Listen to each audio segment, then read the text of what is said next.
ভাই সরকার তো দিবে কার্ড, আপনি পাইবেন কয়শো টাকা।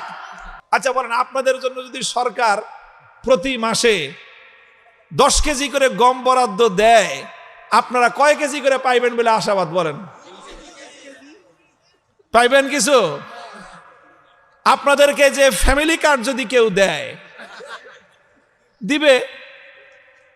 আপনাদেরকে মনে করে রেশনের কার্ড দিল, ভাই সরকার তো দিবে কার্ড, আপনি পাইবেন কয়শো টাকা। এই দেশে আচ্ছা বলেন তো, আপনার বুকে হাত দিয়ে কত পার্সেন্ট মানুষ সরকারি অফিস আদালতে গিয়ে ঘুষ ছাড়া, কোনো টাকা পয়সা দেওয়া ছাড়া মাগনায় সরকারি সার্ভিস পান? কত পার্সেন্ট মানুষ পান আছেন? বলেন, হাত উঠায় দেন।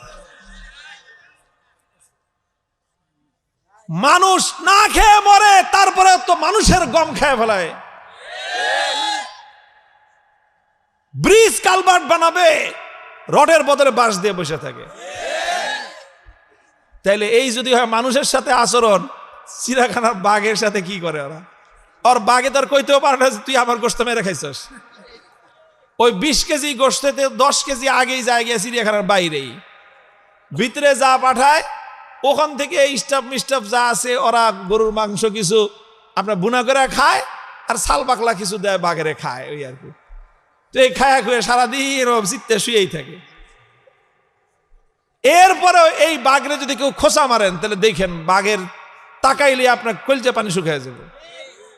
এরপরে মাঝে মাঝে ও একটু নিঃশ্বাস ছাড়ে, গর্জন দিবে কি, এই মরা বাঘ আটকানো বাঘের বুকের থেকে গর্জন আর হুঙ্কার বের হয়। এরপরে সামান্য একটা আওয়াজ যখন করে, গোটা চিড়িয়াখানা থরথর করে কেঁপে উঠে, সমস্ত পোলাপান দৌড় দেয় যে বাঘ গর্জন দিতেছে দেখার জন্য।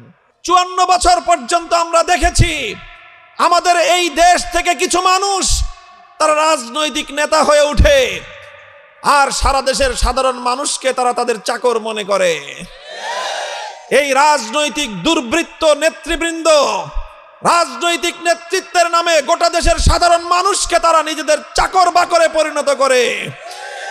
যেই আচরণ করত আমাদের সাথে ব্রিটিশের লাল বেনিয়ারা, যেই আচরণ করত আমাদের সাথে পশ্চিমবঙ্গের দাদা বাবুরা, যেই আচরণ করত আমাদের সাথে পশ্চিম পাকিস্তানের খান পাঠানরা, 54 বছর পর্যন্ত স্বাধীন বাংলার মাটিতে, এই মাটি থেকে জন্ম নেওয়া একদল স্বৈরাচারী জালিম অত্যাচারী শাসক বর্গ বাংলার 18 কোটি মানুষের সঙ্গে গাদ্দারি আর বিশ্বাসঘাতকতা করেছে।